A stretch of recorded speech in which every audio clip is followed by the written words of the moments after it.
What is something someone said that forever changed your way of thinking?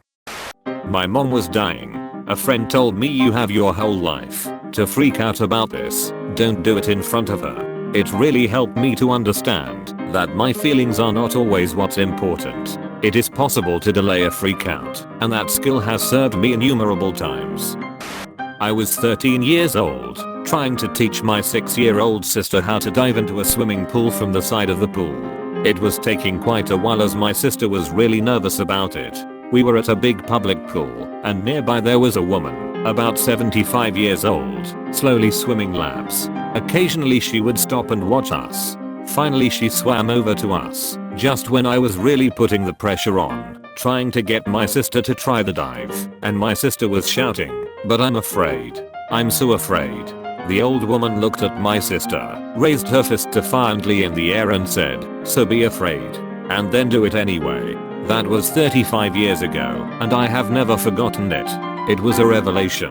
It's not about being unafraid. It's about being afraid and doing it anyway.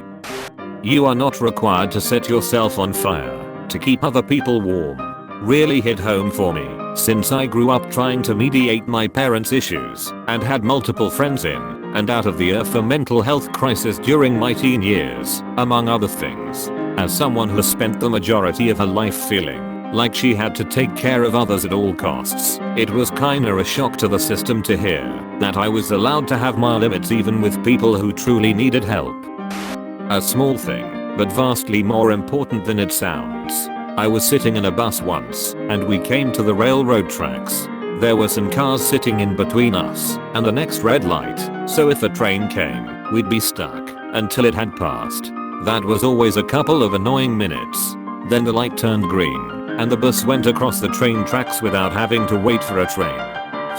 Crisis averted.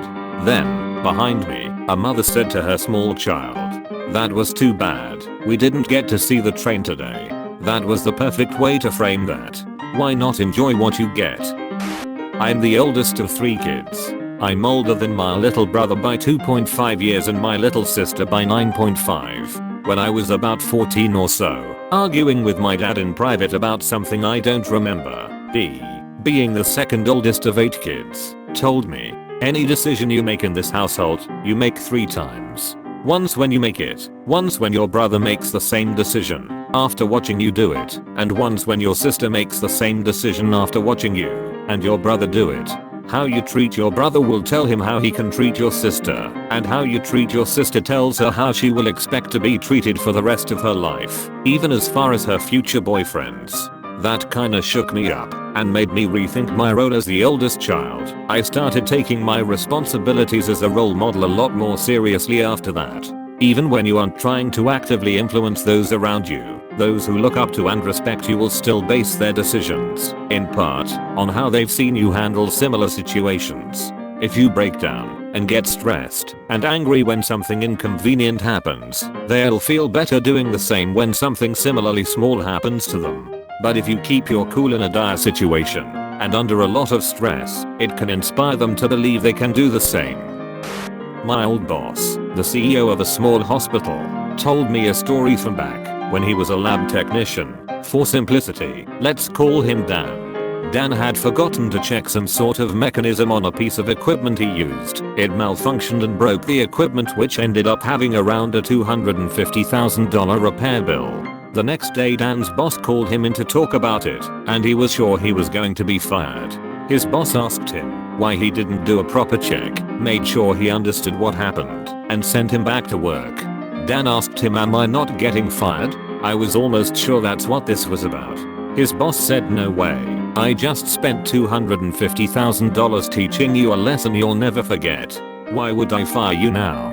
It seems silly, but that attitude always resonated with me. Don't make professional decisions based on emotional responses. Always know what your goal is when dealing with someone and what exact problem you are trying to solve. Everyone makes mistakes, and yelling at them just makes them resent you and become defensive. Being calm and understanding will make people look up to you. My psychologist gave me a print of a picture of Winnie the Pooh and Piglet in the forest. This is a quote that went with it. "Supposing a tree fell down, Pooh, when we were underneath it, Supposing it didn't, said Pooh, after careful thought. Piglet was comforted by this. I think about it when I'm catastrophizing, and it is really helpful for calming down and thinking rationally about whatever situation I'm in.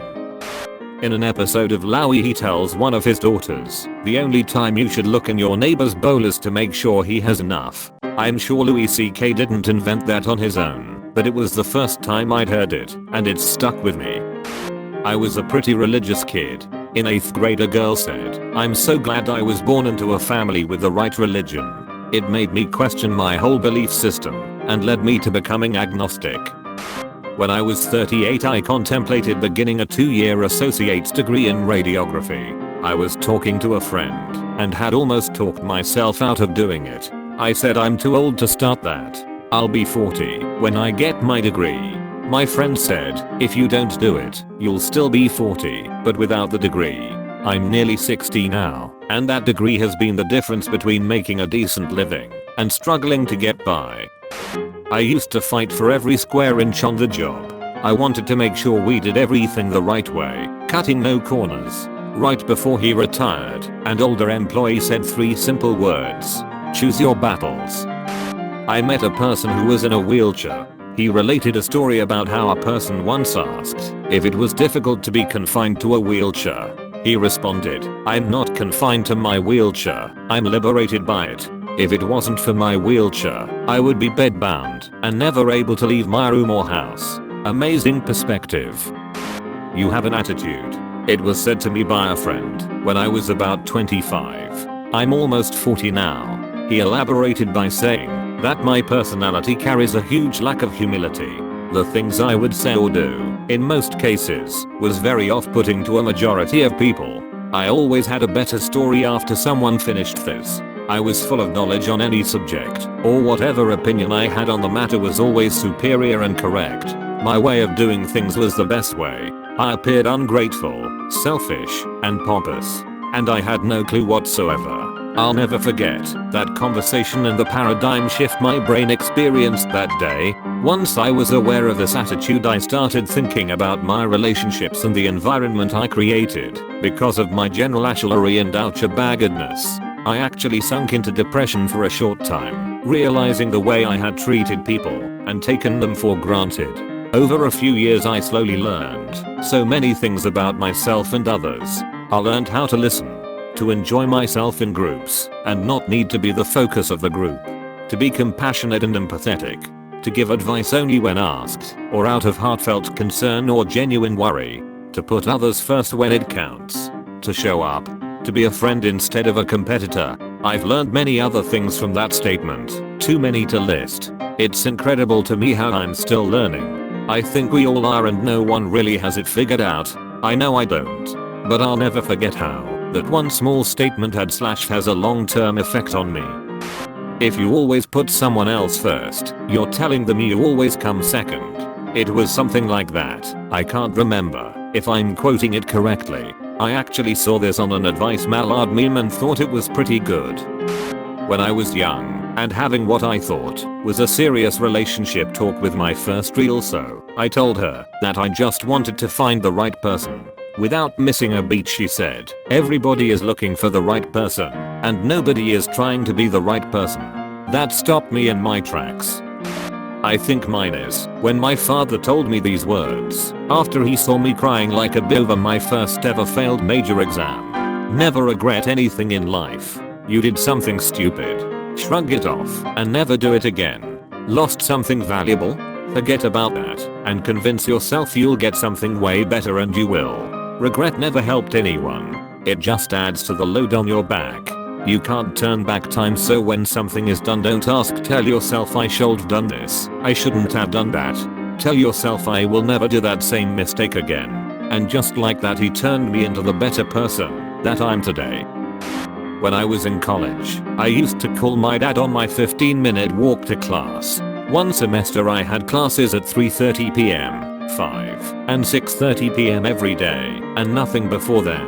I used to sleep until 2 p.m. every day. On the weekends I'd sleep most of the day. One time he asked me when I woke up And I told him I got out of bed in time for class that day, proud of myself to have slept for 12 hours.